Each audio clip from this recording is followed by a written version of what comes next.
Liz from Caravan Guard Insurance. We're here at Lowdhams in Nottingham and I'm with motorhome expert Dave Hurrell, who's going to answer a series of questions about the importance of safely loading your motorhome before your travels. So we're going to start with why loading your motorhome correctly is so important. Loading your motorhome correctly is important for several different reasons, and the first one is that it meets the manufacturer's specification, which has been carefully calculated to ensure that when you're actually driving on the road you're not only safe but you're also legal. There are also implications regarding insurance. If you're driving a vehicle that is potentially dangerous and it's overloaded, then it may well affect your insurance cover at the time. And of course, if you get stopped by the authorities and they suspect that you're overloaded, they may weigh the vehicle, and if they do, you could be prosecuted, fined, and you'll end up with points on your licence, which again is going to affect your insurance premiums in the future. Obviously, on-road safety is a very important thing. An overloaded vehicle is going to affect the brakes and the stopping distance. It's also going to affect the way the vehicle handles, and you need to take into consideration things such as tyres. Tyres on any vehicle have a maximum load, and if you exceed this could result in a puncture and possibly an accident.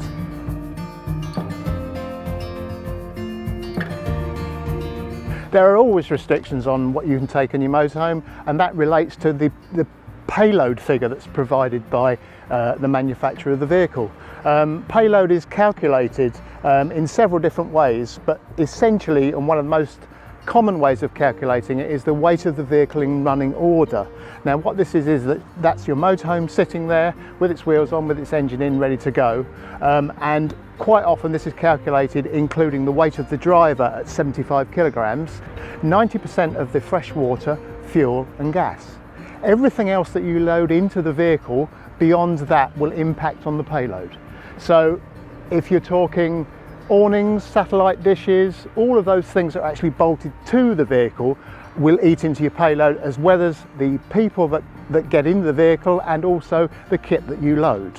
Now, because the initial payload figure is actually based on the base model, anything that's added as an option at the factory, such as maybe an automatic gearbox or a larger engine, will impact on the payload as well. So you need to be very, very careful and know exactly the weight of everything that goes on the vehicle. And the easiest way to do this is to take the vehicle to a weighbridge, and then you will know that A, you're not overweight, but also you'll know how much margin you've got.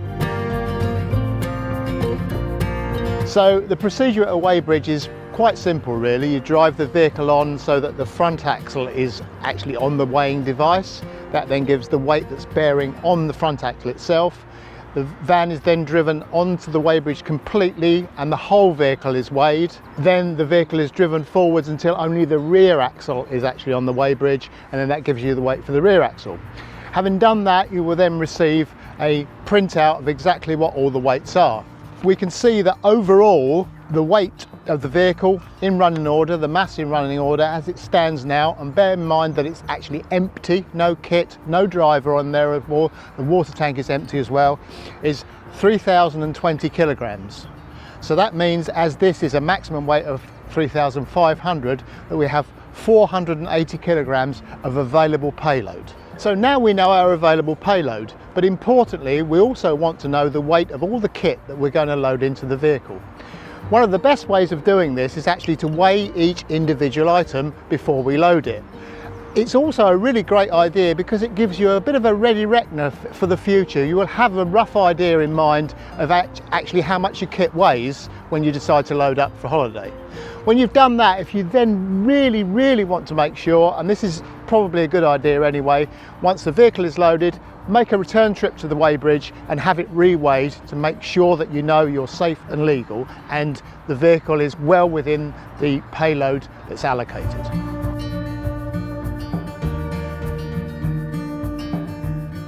The way that I would do it is think about top to bottom in the first instance. So I put all the light items in the higher level lockers. And this is also important because although the vast majority of these lockers have got latches on them, if you have something very heavy in there and you have to do an emergency stop or that kind of thing, then it's quite likely that that item will burst the catch and fly out into the interior, which can do damage, but also it might injure someone. So you want the heavy items down in the lower lockers, so that will be under the seating, or maybe under the bed or in a garage if the motorhome has a garage, and also as much as possible within the wheelbase. So this is very, very important from the point of view of not only the overall weight of the load, but also, as we said before, as it can affect the handling, but also the weight that is bearing upon each individual axle. If you take a vehicle, a motorhome with a very large rear overhang, the more weight you put away to the rear of the rear axle, it will put more weight on that, but also conversely, it will actually remove weight from the front axle as well, which again, we're into the same situation affecting handling.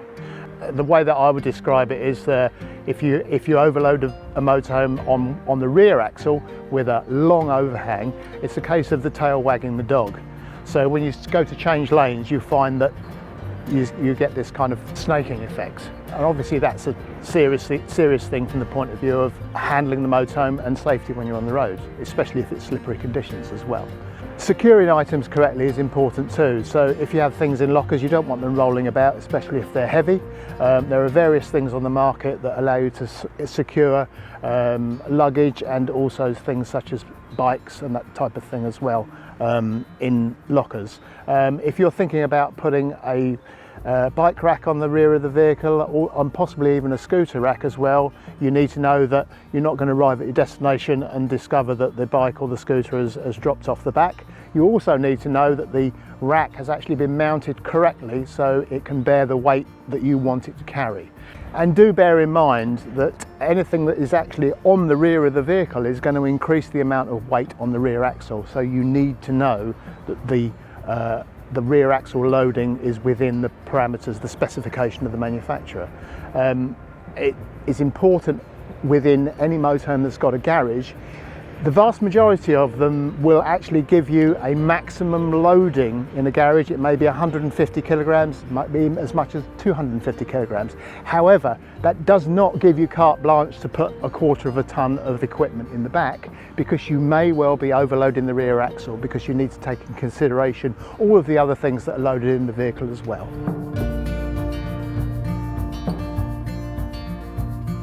So here are my top tips, and the first tip I will give you before you leave site is what I call the walk around.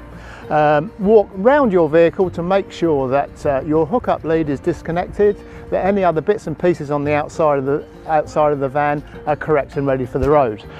So if you've got bikes on the back, make sure they're secured, check them, you don't want them falling off en route. And then once you move inside, pack things as tightly together as you can so they don't rattle, they don't move around. Tea towels, a great thing. Motorhomers always have plenty of tea towels, so you can wrap things up, you can put them under the cooker lid, you can put them under the grill pan to stop things rattling as well. If you have a microwave oven, make sure you take the plate out, because that's one of the things that's going to fly out if there's any violent movement of the vehicle. TV, if you have a TV, make sure it's stowed correctly. It may well be mounted, but if it's not, take it out, wrap it, put it in a locker, put it face down or under a cushion so that it can't move around when you're travelling. From the point of view of water, fresh water is one of the things that the more water you carry, obviously eating into your payload, it's a good idea to drain the water tank down and make sure you don't travel with a full tank, so it gives you more payload and improves the handling of the vehicle. And indeed some of the motorhomes, especially on 3.5 tons now, give you an opportunity to actually lower the contents of the water tank to 20 or 50 litres with a special internal valve as well. And finally, look carefully at how much food you're carrying. It's very easy to build up 8.5 million cans of beans in there without realising it, and also make sure that the fridge is latched. The one thing that you do not want to do, and believe me, I know, get to the first roundabout, the fridge flies open and the contents distribute themselves around the interior. This is not really a packing issue, but make sure your gas is turned off as well, because it's dangerous to travel with the gas on. If there was an accident or a collision and a gas pipe became ruptured, then obviously that's an explosion waiting to happen, something you don't want. So there you go, there's some great advice there from Dave about the importance of correctly loading your motorhome so that you're safe and stable on the road. A big thank you to Dave and also to Lowdhams of Nottingham. For more hints and tips, why not head on over to the Caravan Guard website. Thanks for watching.